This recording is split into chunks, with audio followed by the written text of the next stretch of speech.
Olá, irmãos! Bem-vindos aí à continuidade dos nossos estudos em Tiago, então, nesta série Práticas da Perseverança, uma fé viva.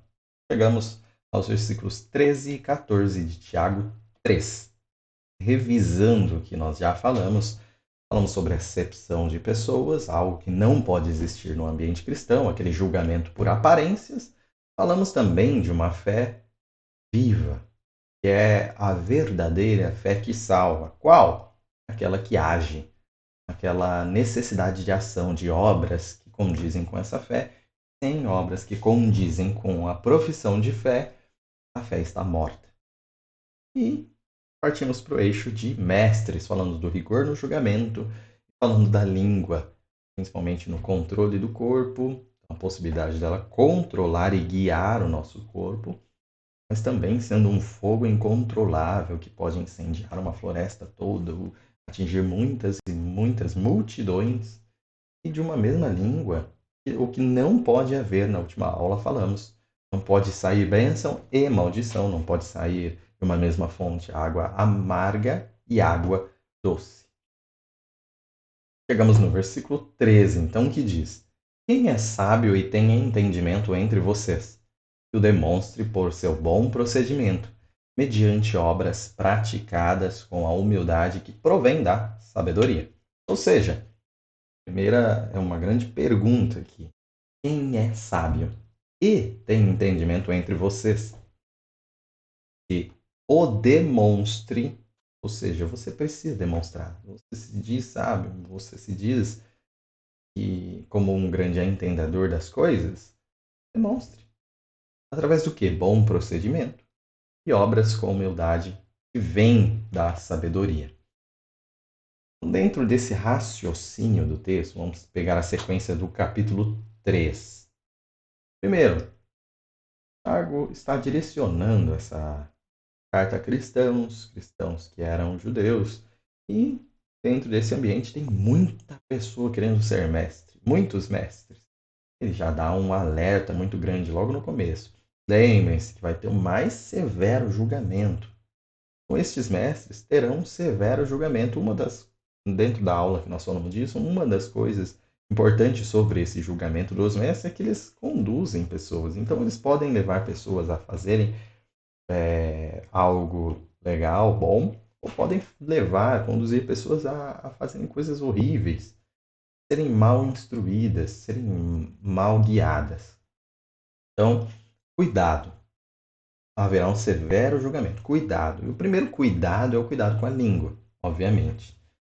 E ele, por isso, não está perdido aí no texto, por isso ele foca tanto na língua. Ele fala no zelo com a fala.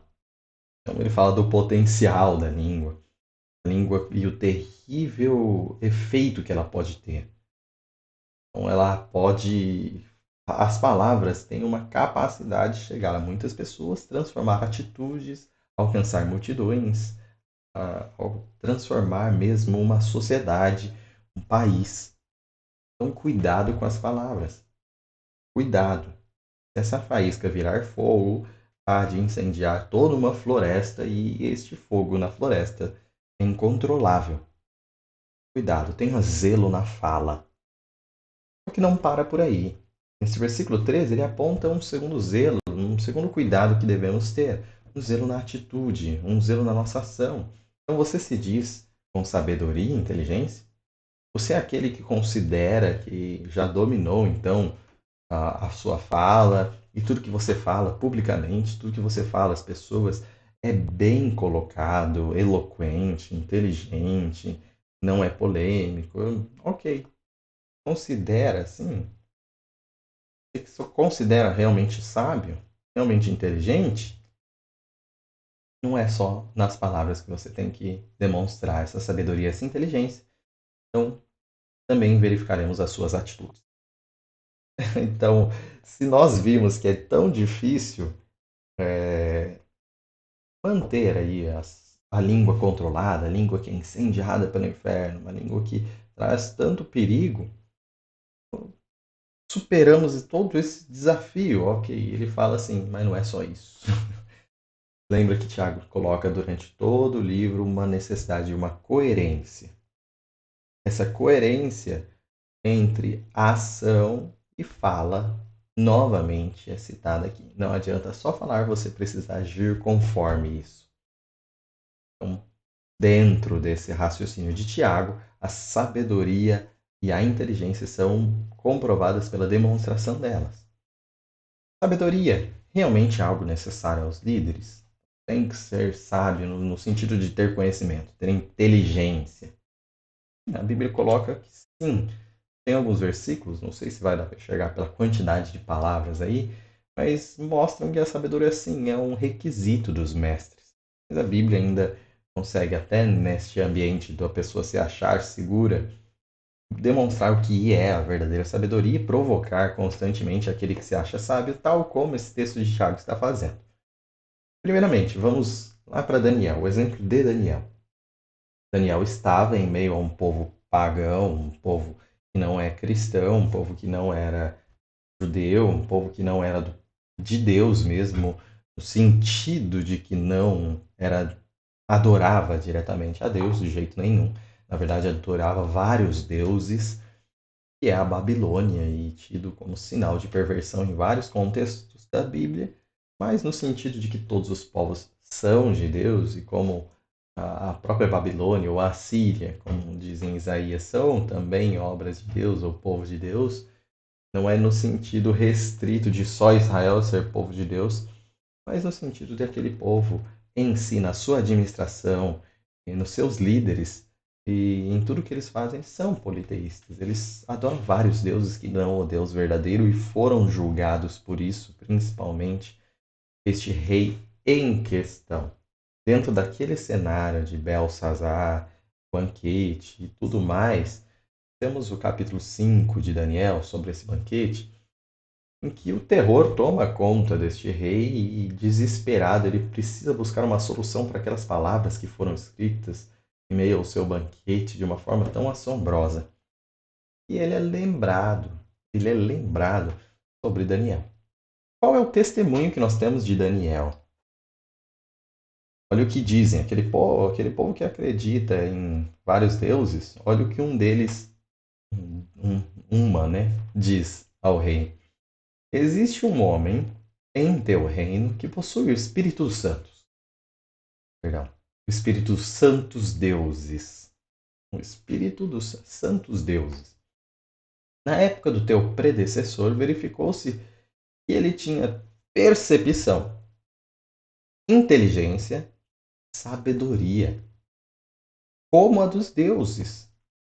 O rei Nabucodonosor, teu predecessor, sim, teu predecessor, ó rei, o rei, o nomeou chefe dos magos, dos encantadores, dos astrólogos e dos adivinhos. Então, o nomeou chefe. Verificou-se que este homem, Daniel, a quem o rei dera o nome de Beltesazar, tinha inteligência extraordinária. Veja uma visão de povos que adoram vários deuses, referente a alguém que tem inteligência e sabedoria. Cargo de chefia. Chefia entre os sábios do rei. Ele é chefe. Sabemos que Daniel demonstrou toda essa inteligência e toda essa sabedoria, principalmente aliada aos dons de Deus. Deus deu o dom, inclusive, de interpretação de sonhos a Daniel. Então, mediante toda essa sabedoria, ele é colocado como chefe dos sábios do rei Nabucodonosor. Então, o cargo de chefia também exige inteligência, e, pelo menos já nesse texto. Agora, olhando para Deuteronômio, olhando para o povo de Deus e a necessidade das tribos ali terem também suas lideranças, a liderança é aconselhada assim, em Deuteronômio 1:13. Escolham homens sábios, criteriosos e experientes de cada uma das suas tribos, perdão, de suas tribos, e eu os colocarei como chefes de vocês. Então, escolham homens sábios, criteriosos e experientes. Estes serão chefes das tribos. Então, os cargos de chefia, os cargos importantes, sim, exigem sabedoria, exigem aí uma pessoa ser criteriosa, inteligente, sem dúvida. Só que não é a sabedoria desse mundo, e Tiago vai trabalhar nos próximos versículos sobre a diferença dessa sabedoria da terra, terrena, sabedoria de jeitinho aí humano ou lógica humana, e a verdadeira sabedoria que é devota a Deus, a verdadeira inteligência que serve a Deus. Primeira Epístola de Paulo aos Coríntios, versículos 19 e 20 do primeiro capítulo, esses versículos narram: Pois está escrito: Destruirei a sabedoria dos sábios e rejeitarei a inteligência dos inteligentes. Onde está o sábio? Onde está o erudito? Onde está o questionador desta era? Acaso não tornou Deus louca a sabedoria deste mundo? Então, nós temos claramente de que a sabedoria alicerçada no Evangelho é até loucura para essa sabedoria do mundo. Então, nós precisamos entender o propósito das coisas. A sabedoria está ligada, então, ao conhecimento, à ciência também, sem dúvida. Lembre que o pecador mais sábio lá que o mundo conheceu, Salomão, o que ele fez quando ganhou toda aquela sabedoria de Deus? Começou a estudar, catalogar plantas, de animais e tudo mais que os estudos lhe proporcionaram. Então, a sabedoria, sim, está alicerçada ao estudo. A vida de liderança é uma vida de estudo, sim, ok? Mas o estudo em si não vai garantir a verdadeira sabedoria, porque ela está alicerçada no propósito da existência, em valores infinitos, em entender o Evangelho, em compreender a glória de Deus. E isso é loucura para o mundo. Deus que vai até a cruz, Deus que sangra, um Deus que morre e na sua ressurreição vence. Então, isso é loucura para o mundo. E está alicerçada a verdadeira sabedoria no temor a Deus. Entender verdadeiramente a Deus.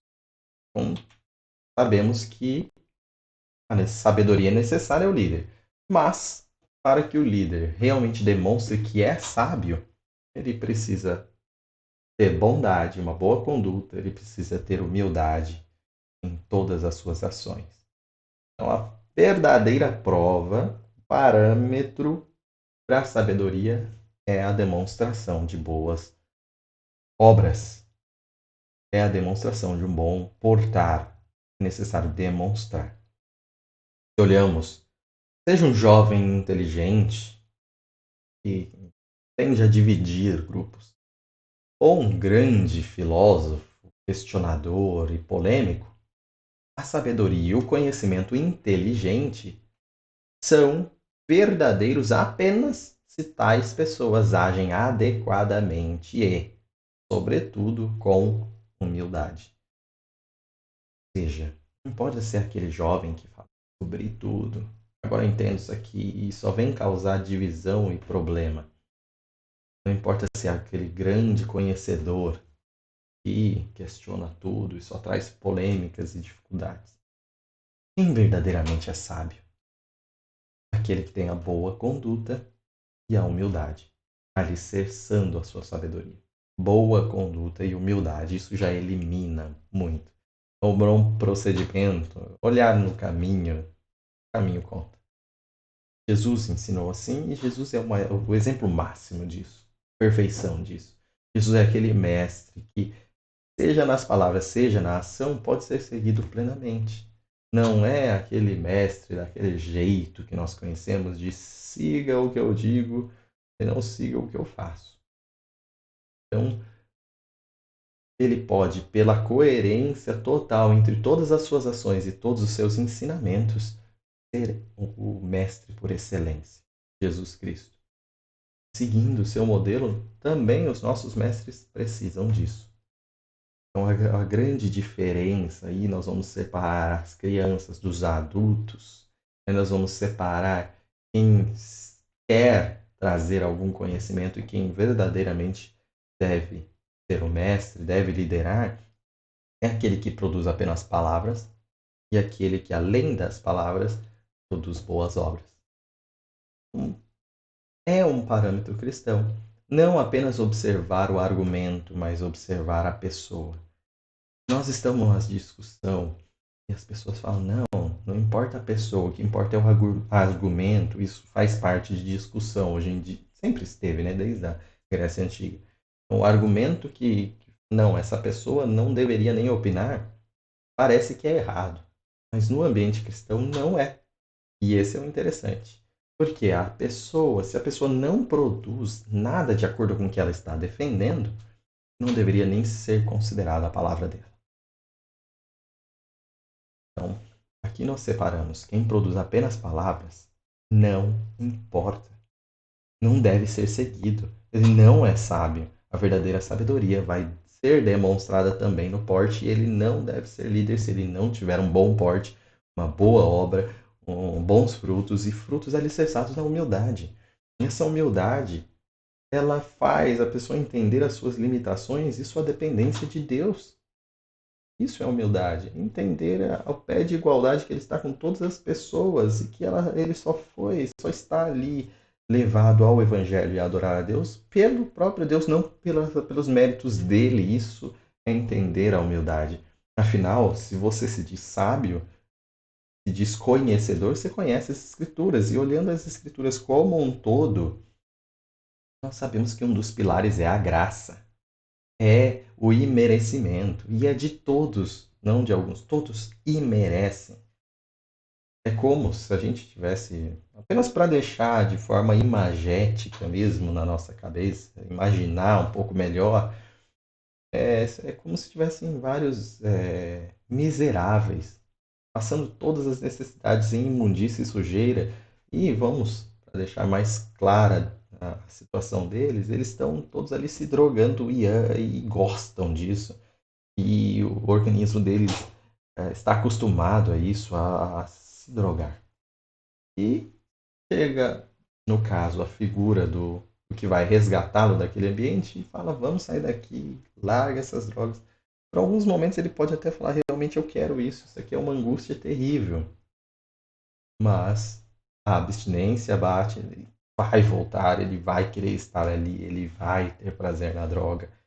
O que acontece aí? E comparando a nossa salvação, como se essa pessoa parasse apenas de chamar para a clínica de reabilitação, mas chegasse mesmo, desse uma injeção de uma substância que eliminasse totalmente o efeito da droga, fizesse a pessoa ter consciência de onde ela está, olhasse a imundícia, olhasse a situação e desejasse sair dali. Essa infusão aí nessa injeção é o Espírito Santo. É isso que nos desperta, é isso que faz tirar o efeito do pecado em nós, que cega a gente, ensurdece a gente para a chamada de Deus, e aí nós percebemos, aí nós queremos sair desse lugar, aí nós nos arrependemos e olhando para Deus e fala: tire-nos daqui. Mas depende de Deus iniciar, infundindo o seu Santo Espírito. E aí nós somos levados desse local, os banhos de purificação, nós temos ali toda a mudança alimentar, toda a mudança de cuidado, de zelo, de nutrição, de higiene. Por mais que às vezes dá aquela vontade de voltar para aquela vida, Deus que nos garante longe dali. Longe dali no sentido de não voltar à velha vida, mas passando por ali, ou a pessoa pode olhar aqueles outros que ainda estão naquela situação. E aí a gente vê a postura necessária do líder. Se o líder não é humilde, se o líder olha ali e fala: vocês todos estão num local terrível, eu sou melhor que vocês. Na postura, não ensina as palavras, mas na postura ele se acha melhor que aquelas pessoas que estão naquela imundície. Ele não entendeu a graça. Ele não entendeu que se dependesse dele mesmo, ele estaria junto com eles. Então, a dependência de Deus. Então, a humildade vai ser de: eu estaria aí também se não fosse Deus. Então, todos nós precisamos de Deus. e ele se identifica como um dos miseráveis que recebeu a graça. Isso nos lembra aquele hino, John Newton falando Amazing Grace, maravilhosa graça, salvou um verme como eu. Essa é a postura de humildade. E a liderança precisa ter suas ações humildes, entender as doutrinas da graça, entender o evangelho da graça, entender de onde veio e que não mereceu vir de lá. E aí olhar para todo o rebanho, e aí não vai mais se colocar como acima. Essa é a necessidade. Essa humildade vem de um conhecimento das Escrituras, vem de um conhecimento da graça, vem de um conhecimento de quem somos. Esse conhecimento vem de Deus, não vem de nós. Por isso, quando o Tiago fala da sabedoria pela primeira vez, ele fala: se alguém tem falta, peça a Deus. A verdadeira sabedoria não vem de você. A verdadeira sabedoria vem de Deus. É graciosa. Peça a Deus essa sabedoria. Então aí sim você vai abrir as escrituras, ouvir a mensagem e entender de forma humilde. Agir de forma humilde. Cada vez mais apto, então, para a liderança. Hoje em dia tem sido um pouco diferente. Não só hoje em dia, mas em si, né? O líder, então, é reconhecido pelo testemunho. Muitos ainda dizem o quê? Ah, eu ouço tal pessoa, eu sigo tal pessoa. Porque ele tem algumas palavras eloquentes, ele fala de forma inteligente, ele é inteligente, eu gosto de ouvi-lo. Você pode falar, mas você já viu a vida? Você já viu o que ele é, quem ele é? A pessoa fala, não julgue. Ou, não, eu ouço, ele é inteligente, ele é sábio, mesmo assim eu ouço, tudo que eu ouço eu retenho só o que é bom. Esse é o perigo. Não podemos dar a liderança a essas pessoas na nossa vida. Na nossa igreja nem entra em questão. Mas o pior é que nas nossas vidas pessoais ainda damos liderança a umas pessoas que não deveríamos dar. Então não despreze o mal da língua. Quem você ouve te guiará. Então não ouça, não dê a postura de liderança em você a pessoas que não têm a postura que Tiago está dizendo aqui que Deus cobra de quem é líder, quem realmente deve guiar o povo. Entenda, quem você ouve vai guiar você. Cuidado em quem você ouve. Então, fechando esse primeiro versículo, a essência do cristão, principalmente dos líderes, principalmente da liderança, é sabedoria e inteligência, sim, mas alicerçadas ou demonstradas no bom proceder e humildade. Duas coisas, os dois ramos diferentes. Sabedoria e inteligência, bom proceder e humildade, e os dois juntos. Dois juntos. Falar e agir. E ele prossegue. Tiago 3,14 diz: contudo, se vocês abrigam no coração inveja amarga e ambição egoísta, não se gloriem disso, nem neguem a verdade. Ele traz uma possibilidade terrível aqui no meio. Se vocês têm dentro do coração inveja amarga e ambição egoísta, não se gloriem e nem neguem a verdade. Ou seja, da boca para fora, ok. Parece ok, pelo menos. Nas atitudes públicas, parece ok também. E ele, Tiago, ainda vai direto, mais íntimo dos ouvintes dele. Olha para dentro do seu coração, onde ninguém vê, onde as atitudes que se manifestam particularmente, elas jorram do que está lá dentro. Onde você pode tentar esconder em público, seja nas palavras, seja nas ações, mas o que está lá dentro acaba afetando os dois, sim. Se primeiro ele disse, quem é sábio, quem é inteligente, chamando você para um autoexame, será que eu sou? Então, ele está chamando para um autoexame e ele já dá um possível diagnóstico. Qual? Se vocês abrigam inveja e egoísmo no coração, ele já está proporcionando uma possibilidade de um diagnóstico. Pois ele sabe Tiago sabe, onde há muitos querendo ser líder, Tiago sabe, ele já fala, existe, bem provável, né? Inveja, egoísmo. Por quê? Porque aparentemente há uma disputa pelo topo. Então, Tiago já dizendo claramente, ele não está proibindo ter vários líderes, ele não está falando que isso é errado e ponto final, não. Mas ele está mostrando claramente que não é adequado. Por quê?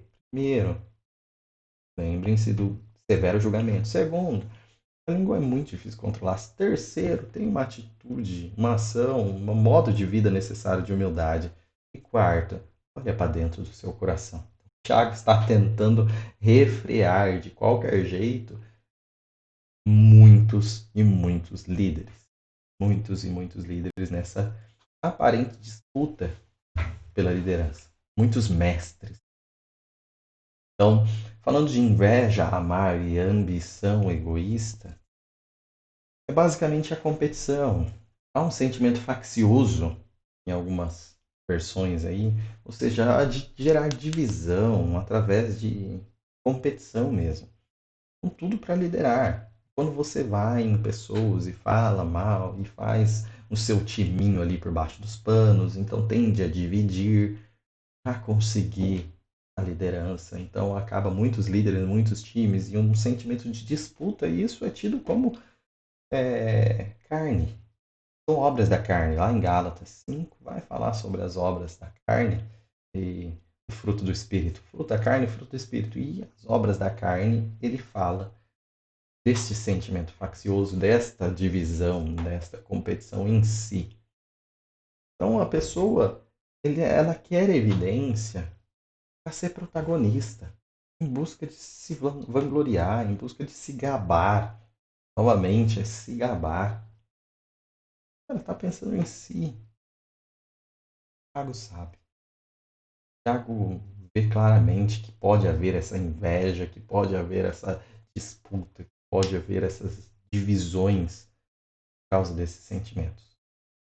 Muitos líderes, bem provavelmente, pode haver isso. Então, olhando para as nossas igrejas, muitas pessoas querendo a mesma liderança. Segunda coisa que ele fala, primeiro, não se glorie, não se gabe disso. Então, evite de qualquer jeito essa busca pela vanglória, essa busca por se gabar, essa busca por evidência. Segunda coisa, não negue. Não minta contra a verdade em algumas versões. Então, ele já desarma contra a pessoa negar, e é natural negar. Ele vira e não mintam. Não minta. O processo de negação é normal, é comum. Acontece mesmo. Logo que há acusação, é comum. Inclusive, neste momento que nós estamos lendo isso, muitas pessoas que estão me ouvindo estão negando isso. O que eles fazem? Primeiro, negam em si mesmo, mas são conduzidos naturalmente, isso é pela nossa carne, isso é pelo nosso pecado, atribuindo problema a outro, lembrando de um caso, lembrando de uma pessoa, é verdade, aquela pessoa é assim. Não, Tiago está falando de você. Tiago está falando de você. Tiago está falando de mim. Não entenda. Nós corremos esse risco. Nós corremos esse risco de desejar liderança, mestres, estarmos em evidência. Não minta você mesmo. Não tente disfarçar. Não tente se colocar como puro. Fala, ação, mas ainda mais profundamente o coração lá dentro. Mestres, líderes, pastores, esse é um grande alerta entre muitos. Muitos desejarem. Só que não só eles. Também é plenamente aplicável a cargos. E isso está lotado na igreja. Muitas pessoas desejam um cargo de liderança. Se muitas pessoas, se de alguma forma entendam isso, a separar líderes ou votar ou qualquer tipo de forma com que nós entregamos cargos às pessoas, há uma grande disputa, há uma grande contenda, necessariamente está errado. Necessariamente há uma ambição egoísta. Todo mundo sabe, não minta. Nós sabemos disso. Todo mundo finge que está tudo bem. Naqueles departamentos, naqueles cargos onde há disputa, pessoas querendo, há problema. Nós vamos tratar ou nós vamos apenas passar por cima? Não, deixa assim, isso aí sempre dá problema, vamos passar por cima. Se necessário, extinguam o cargo. Se necessário, desistam dessa liderança, mas não deixem cresça um volume cancerígeno para a igreja, desavença por inveja amarga e ambição egoísta de indivíduos. Cuidado. Então, lutar por cargo não é sabedoria de líder, disputar e competir não é sabedoria de líder, dividir e separar em grupinhos, panelinhas, em a favores e contra lá nos bastidores não é sabedoria de líder. Nós precisamos entender que esses versículos trazem à tona sobre esses mestres, sobre essa liderança, sobre o poder da língua, da ação, do íntimo do nosso coração, é que a liderança sábia reflete a humildade, o bom proceder e a sabedoria que vem de Deus. Ela consiste em servir e amar ao refrear a língua e proceder humildemente. Isso é reconhecido mesmo antes de haver liderança formal, cargo ou ministério, e reflete o caráter de Cristo comum a todo cristão. Que nós nos alicercemos com todos os cristãos, tá? Em buscar o caráter de Cristo, em humildade, boas ações, controlar a nossa fala, e naturalmente reconheceremos quais deverão ser mestres. Reconheceremos. Não será por disputa, não será por competição egoísta, mas será por naturalidade. Homem, temos cuidado com isso. Realmente que essas palavras de Tiago nos ensinem, não fiquem apenas como informação, mas que mudem as nossas atitudes, tal como as palavras severas que ele falou sobre a nossa língua. Você já tomou alguma atitude? Você já pensa antes de falar? Não, não mudou nada. São palavras pesadas, mas não mudou nada.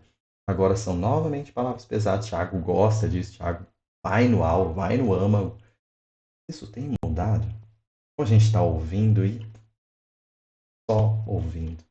Não fale amém. Você não está disposto a mudar. Fiquem com Deus e até a próximo domingo, próximo estudo. Até mais.